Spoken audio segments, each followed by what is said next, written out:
अंतिम छोर तक पहुंचना। मान लीजिए कनेक्टिविटी का जो माधन है, राज्य मार्ग हो, स्टेट हाईवे हो, या कह लीजिए जो सुदूर गांवों तक है, प्रधानमंत्री ग्राम सड़क योजना के साथ उन्हें जोड़ने की बात हो, तो इसमें उसका भी जिक्र किया हुआ है। विकास मिशन शुरू कर दिया गया है प्रधानमंत्री PVTG करके।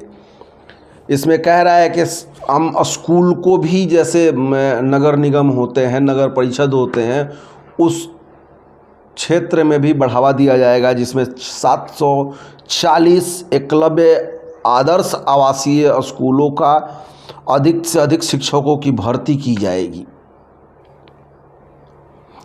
इसके आगे हम लोग चलते हैं, उन सब प्राचीन पांडुलिपियों की डिजिटलाइजेशन करना की स्थापना करा, श्री की स्थापना किया गया है, जिसे पानी में जो काम होता है, जिसे हम जल मार्ग से भी व्यापार कर सकते हैं, उसका भी ये व्यवस्था करने की, डिजिटलाइजेशन करने की ये बात कर रहे हैं। एक चीज़ और समझ लेते हैं इसमें जो दिया हुआ है, जैसे भारत सरकार ने बोला है कि राज्य सरकार को हम ऋण मुक्त पैसा देंगे, धन देंगे। उस धन की पूंजी बढ़ा के 10 लाख करोड़ कर दी गई है। पहले पूंजीगत निवेश का परिपक्व था 33.4%, जो बढ़ाकर लगभग 10 लाख करोड़ कर दिया गया है। और ये संरचना ऐसा तैयार किया गया है कि राज्य सरकार को 50 वर्ष तक बिना इंटरेस्ट का वो पैसा यूज़ कर सकते हैं अपने डेवलपमेंट में, अपने शिक्षा में, अपने जो भी मतलब डेवलपमेंट होगा, विकास का कार्य होगा, उसमें ये यूज कर सकते हैं। क्षमता की बात किया जाए थोड़ा सा, तो एक हरित विकास क्रांति है। हालांकि ये अमृत काल में ही आगे आ रहा है कि अमृत विकास काल में है। ये कह रहा है कि राज्य और क्षेत्रों में उर्वरक प्रयोग को बढ़ावा देने का प्रोत्साहन किया जाएगा। 500 नए अवशिष्ट धन संयंत्र केंद्र खोला जाएगा। जैसे मान लीजिए जो वेस्ट पदार्थ होता है, जिससे हम लोग गला के सड़ा कर और ये जो प्राकृतिक खाद पैदा करते हैं, उसके लिए बोला जा रहा है कि 500 अवशिष्ट के धन केंद्र तैयार किया जाएगा, जहां से लोग प्राकृतिक रूप में खेती करने में उत्सुक हों और घर में भी बनाएं। ठीक है। और एक चीज़ और देखिए इसमें क्या है, इसको देख लेते हैं। प्राकृतिक कृषि के तो बोल ही दिया गया। 10,000 बायो इनपुट संयंत्र केंद्रों की स्थापना करने का जिक्र किया हुआ है। इसमें किसान के लिए 10,000 बायो इनपुट संसाधन यंत्रों का संरचना करने की बात की जा रही है इसमें। फिर इसमें आगे बढ़ते हैं, जो युवा पीढ़ी है, जो अमृत पीढ़ी के रूप में बोलिए, सरकार बोल रही है अमृत पीढ़ी और युवा पीढ़ी। तो ओकरा के जो सरकार बोल रहल बा, तो ओकरा में कहता कि जैसे नया युवा वर्ग बा, जो ना के कोडिंग, आर्टिफिशियल इंटेलिजेंस, तो जो नया शिक्षा पद्धति के थ्रू बा, एकरा के जोड़ के ओकरा के युवा पीढ़ी के बढ़ावे के कार्य कइल जाई। फिर कहता पर्यटन के क्षेत्र में कहता कि ऐसन 50 गंतव्य के चूज कइल जाओ, जहाँ से बाहर भारत से भी, राज्य से भी और बाहर से भी पर्यटन के जो यात्री बाड़न, पर्यटन के सौंदर्य के मजा लेवे वाला लोग बाड़न, ओकरा तक पहुँचस, ओकर व्यवस्था के सुदूर कइल जाओ, ओकरा के आसान कइल जाओ, वहाँ तक के व्यवस्था कइल जाओ। एकरा के जिक्र एहमे बा। फिर में कहता कि एगो यूनिटी मूल स्थापित करने के राज्यों के लिए प्रोत्साहन, जिला एक उत्पाद केंद्र। तो एकरा के कहता, एकरा के बढ़ावा देवे के बात कइल जाता। यूनिटी मॉल मतलब मान ली एगो जिला में जितना उत्पादन बा, ओकरा के ओइजा एगो मॉल बना दिए। मॉल का माने दुकान टाइप में एगो बताई, मान ली कि शॉपिंग सेंटर, कि जिला के हर आदमी ओइजा तक पहुँच सकस, ओइजा अपन खरीद बिक्री कर सकत, ओकरा के समझ सकस, ओकरा के बढ़ावा देवे के सरकार कहले बा। फिर थोड़ा सा हमने के देखल जाओ जो वित्तीय क्षेत्र में का एमें आगे चल के निकलता, तो कहता है ऋण के में दक्षता लाना, वित्तीय समावेशन और वित्तीय स्थिरता को बढ़ावा देना। तो जोन वित्त से रिलेटेड बा, जोन अर्थ से रिलेटेड बा, जोन पैसा से रिलेटेड बा, ओकरा के मिला जुला के अच्छा करे के बढ़ावा देवे के जिक्र हो रहा बिया। फिर एमे कहता कि गारंटी स्कीम दिल जाता 2 लाख करोड़ से अतिरिक्त के संपर्क मुफ्त गारंटी ऋण प्रदान करने की भी सुविधा है। मतलब इसमें 2 लाख करोड़ से भी अधिक के ऋण बांटे के कहल गई बा लोग खाती। फिर एमे एगो देख ले जाओ पॉइंट, विशिष्ट नागरिकों और महिलाओं के लिए क्या है। महिलाओं के लिए है 2 लाख तक की राशि जमा करने की सुविधा है।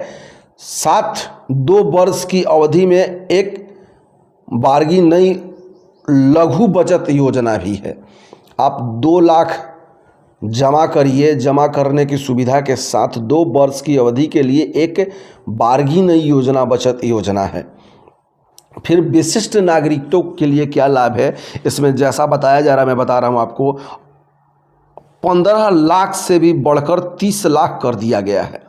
बचत योजना जौन बा पेंशन खाती जौन योजना बा ओकरा में अधिकतम राशि जमा राशि 15 लाख रहे, ओकरा के आदमी बचा सकतन 30 लाख तक बचा के अपन रख सकतन, ओकर फायदा हुई।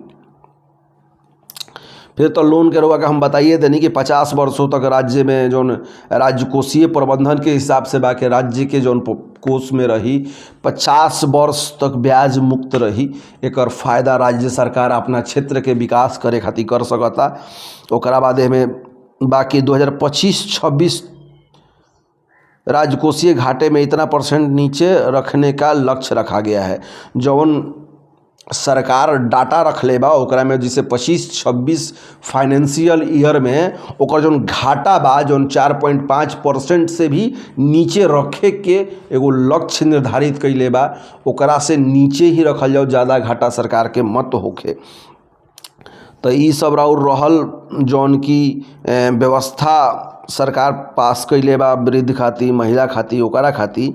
लेकिन हमने के एक चीज़ और फोकस कैल जातनी जा कि जिसे भारत सरकार जौन बा FM Nirmala Sitharaman FM finance minister वहाँ के बजट पास कैले बानी।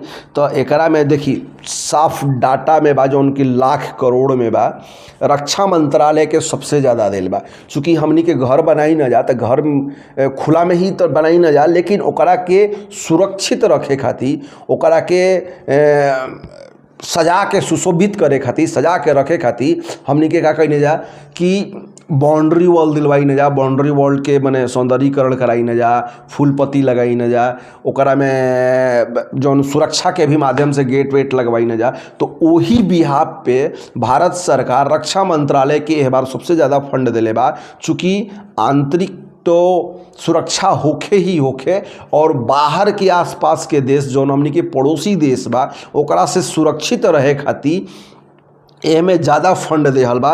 ये फंड लगभग 5.94 लाख करोड़ रुपया के बजट पेश कैल गई बा, बजट देहल बा रक्षा मंत्रालय के। सड़क परिवहन और राजमार्ग मंत्रालय के भी दूसर का नंबर पे स्थान बा। एकरा के 2.70 लाख करोड़ रुपया देहल बा। चूँकि हम बतावत तनी कि लाख करोड़ में ही सारा बजट बा, तो डेटा एने ओने होके तो वह सब PDF में भी पढ़ सकतनी, ओकरा के समझ सकतनी। तीसरा बार रेल मंत्रालय के दिल बा। चूँकि आवागमन के माध्यम से भारत में सबसे ज़्यादा रेलवे नेटवर्क फिलहाल बढ़ावल जाता। मालगाड़ी खाती अलग और सवारी गाड़ी खाती अलग। सामान जौन होनी के लॉजिस्टिक बा, लॉजिस्टिक के भी रूप में देखल जा सकता। प्रधानमंत्री आए दिन नया नया रेल जिसे वंदे भारत बा, सुपर फास्ट ट्रेन बा, ये सब चीज़ के इनोवेशन होता हमनी खाती ही ठीक बा। और राज्य सरकार भी यह चीज़ के अपन करके कनेक्ट करके अपना राज्य के बढ़ा सकता।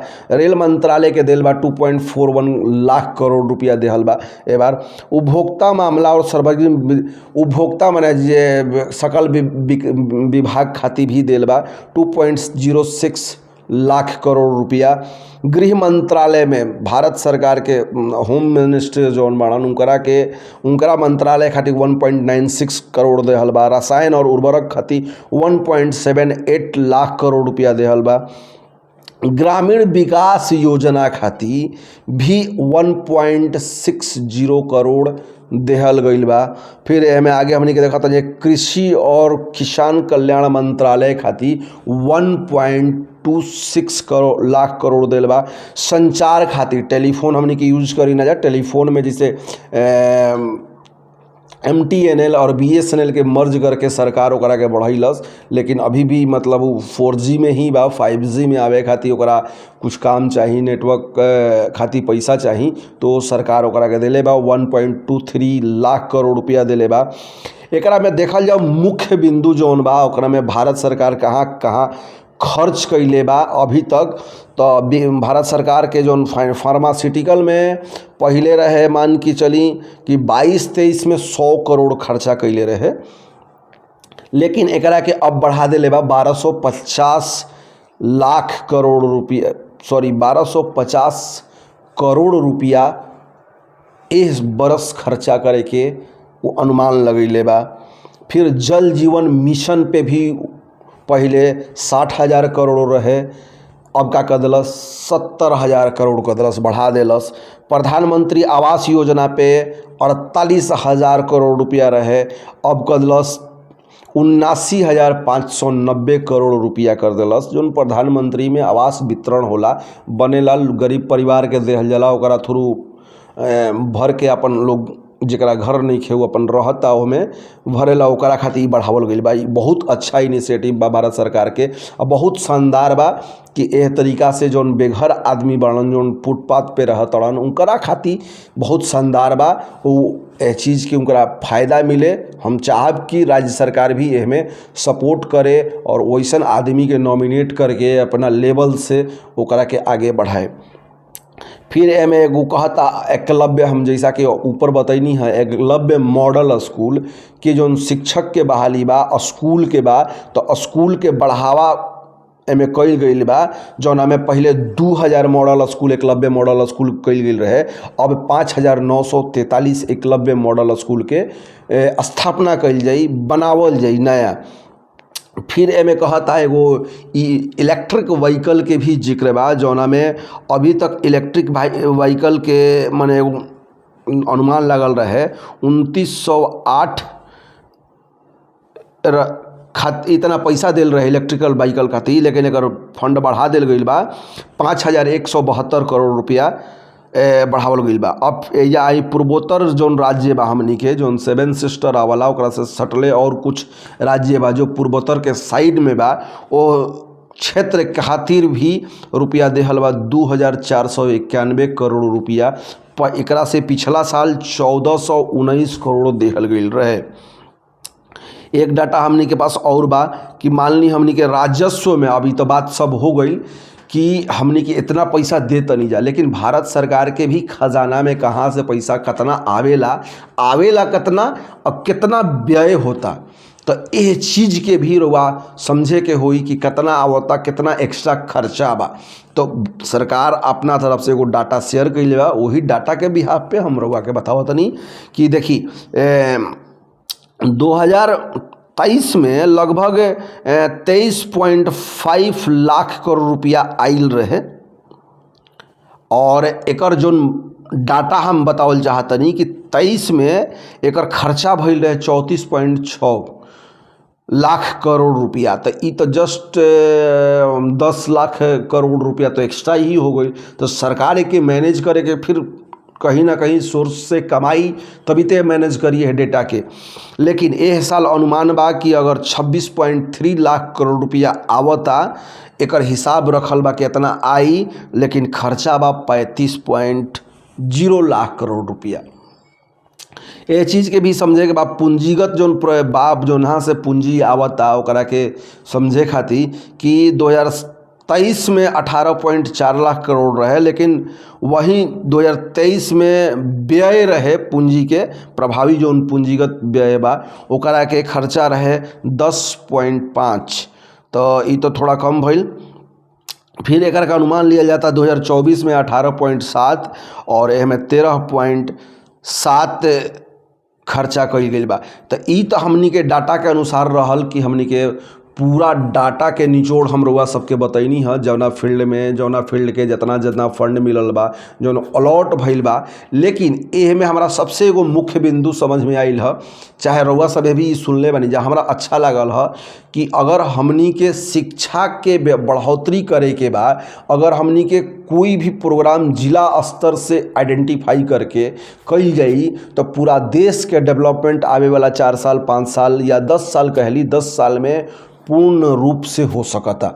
जैसे FM मिनिस्टर जो बोलले बाड़ी कि हमनी के लाइब्रेरी सिस्टम जो बच्चा बड़ा सन और जो किशोर अवस्था में बड़ा, तो मान के चलिए प्राइमरी और सेकेंडरी स्कूल और हायर सेकेंडरी स्कूल, तो हायर सेकेंडरी स्कूल जैसे कॉलेज वालेज में रहबे तो करला लाइब्रेरी सर्विस बा, लेकिन स्कूल लेवल पे अभी नया हो रहल बा ओकरा के डिजिटल लाइब्रेरी बनावे के सरकार एकर जिक्र कइले बा।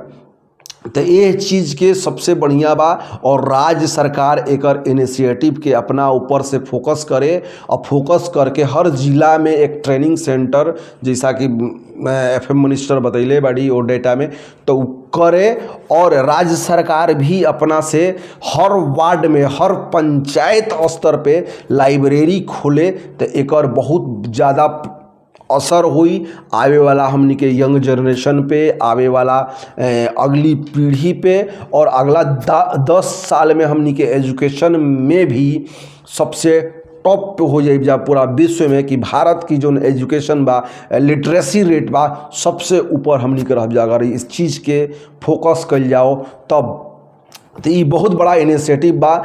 राज्य सरकार इस चीज़ के लिए ही भारत सरकार से मर्ज होकर काम करी। और एमे एगो जिक्र रहे जो ना कि हम थोड़ा सा और डीपली कर देतनी, जिसे राज्य मार्ग के जिसे हर गांव के जोड़े के PM प्रधानमंत्री सड़क योजना के थ्रू, तो एकर भी इनिशिएटिव एमे बा कि हर गांव के जोड़ल जाओ, हर गांव के कनेक्टिविटी बढ़ावल जाओ ताकि बिजनेस होके, ट्रांसपोर्ट होके, ट्रांसपोर्ट के माध्यम से वो अच्छा से सब काम करे। तो इस चीज़ के ध्यान देहल बा। तो अभी तक बजट विश्लेषण के इतना ही रहल, और बाकी कोनो टॉपिक पे हमने के आगे आइब जा जौना के टॉपिक समाज से रिलेटेड, समाज के समझे लायक बा, वो टॉपिक पे हमने के बात कइल जाई। तब तक हमरा के दी जा आज्ञा, और सब अपन और अपनों के ख्याल रखिए। लाइक कमेंट सब्सक्राइब करके हमार मनोबल बढ़ाते रही। धन्यवाद।